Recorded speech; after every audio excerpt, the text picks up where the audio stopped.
Pria ini diberikan tugas oleh presiden negara. Selama 3 hari, dia harus berhubungan seksual dengan 10.000 gadis. Karena di dunia ini hanyalah tersisa dia yang pria. Menghadapi 300 juta wanita. Dia harus melakukan tugas yang begitu penting, itulah meneruskan manusia. Kejadian ini terjadi di sebuah gedung. Semua pejabat tinggi negara AS berkumpul di sini. Mereka berdiskusi tentang bagaimana cara menyebarkan virus ke seluruh dunia. Lalu akan menyalahkan pada sebuah negara di Asia. Setiap pejabat punya cara yang beda. Tepat waktu mereka memilih cara yang cocok, presiden tiba-tiba muntah berdarah. Kemudian, menteri kementerian luar negeri, pejabat lain, satu persatu jatuh. Dan lalu mati di tempat. Tidak hanya begitu, dunia di luar juga kekacauan. Di langit, banyak sekali pesawat mengangkut penumpang akan segera mendarat. Tapi semua pesawat ini dihancurkan. Kendaraan di jalan mengalami kecelakaan yang parah. Lalu lintas macet. Akhirnya semua laki-laki di dunia hilang. AS juga mengalami situasi yang khusus. Sebuah demo muncul. Lebih dari 200 juta wanita mengungkapkan. Mereka menghancurkan semuanya dengan gila. Terhadap kondisi ini, pemerintah AS tidak ada solusi. Karena semua pasukan tentara yang bisa dipanggil sudah mati. Jawatan besar maupun kecil juga kosong. Tidak ada yang bisa memerintah karyawan. Saat ini, calon presiden Jennifer hanya bisa menghadapi masalah ini dan menjadi presiden sementara. Wanita ini segera mencegah kondisi kini dan demo. Setelah tahu kabar virus yang tadi sudah berkembang, hanya kaum laki-laki yang diserang. Juga bermakna, tidak lama kemudian, semua pria di dunia ini akan hilang. Lalu Jennifer segera memerintah. Ketika jenazah belum busuk, dengan cepat mengambil sel orang-orang itu, menyimpannya, dan segera melakukan tindakan untuk melindungi manusia. Jennifer menyuruh semua karyawan untuk mulai. Tapi ada masalah yang penting. Di dunia, semua pekerjaan yang terkait sama laki-laki sudah kehilangan sumber daya manusia. Dan dalam waktu begitu sedikit, kaum perempuan tidak bisa menggantikan laki-laki. Hal ini bermakna, posisi yang dipegang laki-laki sedang tidak ada yang memegangnya. Hanya dalam sekejap mata, pembangkit listrik, tentara, lokasi konstruksi, lalu lintas, dan berbagai bidang lain harus dihentikan. Dunia ini dengan cepat masuk ke masa beku. Selain itu, ada tantangan yang lebih besar yang sedang menunggu manusia. Itulah lebih dari 400 juta jenazah yang tiba-tiba. Angka begitu besar. Bahan bakar di dunia tidak bisa memenuhi. Apalagi jika tidak menyelesaikan masalah ini. Semua jenazah akan membusuk. Jadi ekosistem di seluruh dunia akan menghadapi kondisi buruk. Yang paling penting, nanti kaum laki-laki tidak ada lagi. Manusia ini akan dilanjutkan bagaimana? Tepat saat ini, seorang laki-laki tiba-tiba bangun. Dialah pria yang paling beruntung di dunia. Dia tidak bisa menduga masa depan dia harus bagaimana. 3 hari dengan 10.000 tujuan. Bagaimana dunia ini jika hanya tersisa seorang pria? Dia akan menjadi mesin melanjutkan keturunan. Dialah yang sedang melakukan misinya kepada manusia. Dialah yang satu-satunya hidup di dunia ini. Untuk tidak ditemukan, dia selalu bersembunyi. Dia hanya mencuri makanan untuk melanjutkan hidupnya. Namanya Sam Jordan. Ibunya Jennifer. Tapi sekarang dia belum bisa menghubungi ibunya. Melihat kekacauan di luar, Sam hanya bisa bersembunyi di kamar yang tertinggal. Dia tidak berani keluar. Hari itu, tiba-tiba ada suara di luar. Sam bergegas bersembunyi dan bersiap untuk menyerang. Akhirnya, "Kamu siapa? Kamu siapa?" "Jordan." Wanita inilah seorang agen. Nomornya 355. Baru saja mendengar nama Sam. Wanita ini membawa dia ke helikopter.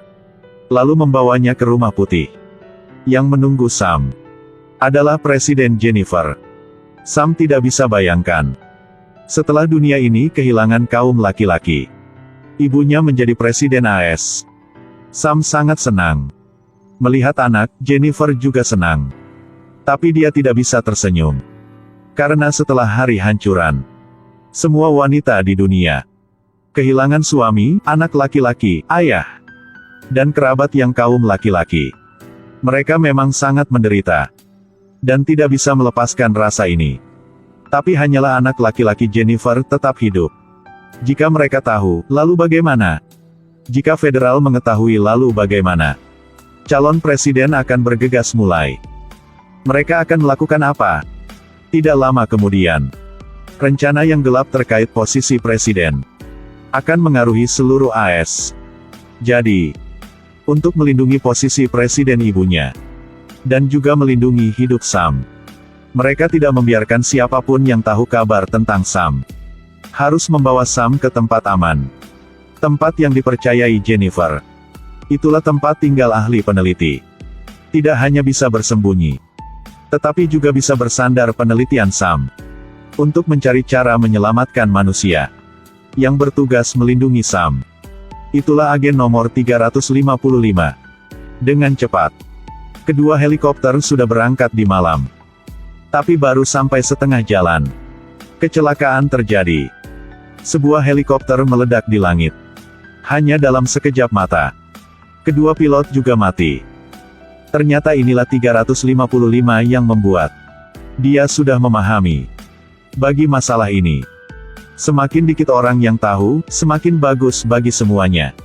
Dan kedua pilot itu sudah tahu kabar tentang 355. Kecuali presiden. Hanya 355. Dan kedua pilot tahu kehadiran Sam. Mereka bahkan marah karena masalah ini. Kenapa kerabat mereka sudah mati? Tapi hanya anak presiden tetap hidup. Bisakah menjelaskan kepada saya? Barnes, jangan bilang lagi, apa nih? Aku mau tahu, sungguh. Aku hanyalah penasaran kenapa dia tetap hidup.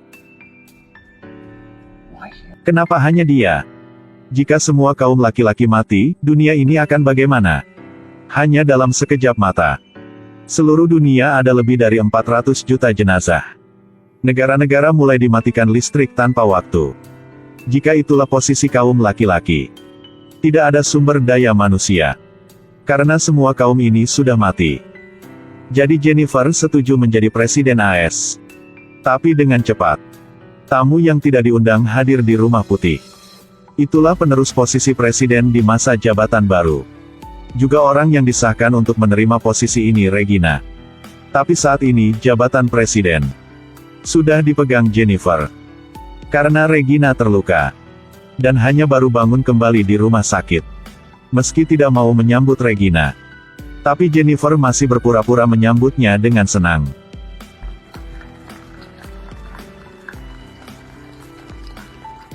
Kami senang ketika kamu kembali. Kehadiran Regina bagi Jennifer adalah ancaman yang terbesar. Dia bisa merasakan jabatannya sedang diancam. Tapi tidak lama sebelumnya, ketika kaum laki-laki hilang, AS menghadapi keberantakan yang paling parah di sejarah mereka. Jennifer sudah membantu menyelesaikan semua masalah. Jika posisi kaum laki-laki tidak ada yang pegang, negara berhadapan keruntuhan. Jennifer juga menemukan solusi. Kota-kota juga mulai bergerak lagi. Jadi Jennifer adalah orang yang didukung oleh semua warga AS.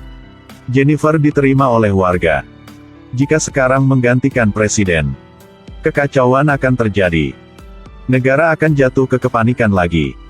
Akhirnya, setelah banyak alasan, Regina hanya bisa memegang jabatan lain. Tapi dia tidak mau berhenti di sini. Regina mengaku, jabatan presiden akan miliknya. Tapi sekarang, tidak ada cara untuk mengalahkan Jennifer saja. Jadi Regina hanya bisa menunggu. Dengan cepat, mata-mata sudah menemukan. Setelah mengumpulkan bukti tentang Jennifer, kabar penting sudah sampai tempat Regina. Anak Jennifer tetap hidup. Apa nih? Kenapa semua laki-laki di dunia ini sudah mati? Tapi hanyalah anak presiden tetap hidup. Bagi Regina, inilah buah catur yang paling penting untuk mengalahkan Jennifer. Jadi Regina mulai membuat rencana. Setelah itu, dia membuka rapat. untuk mengungkapkan muka asli Jennifer. Lalu akan merebut jabatan presiden. Menangkap Sam. Menyelamatkan manusia. Sampai saat itu, apa yang akan dilakukan Jennifer? Anak dia kenapa tetap hidup? Di baliknya, apa rencana buruknya? Perang untuk merebut jabatan presiden. Tepat saat ini. Sudah dimulai.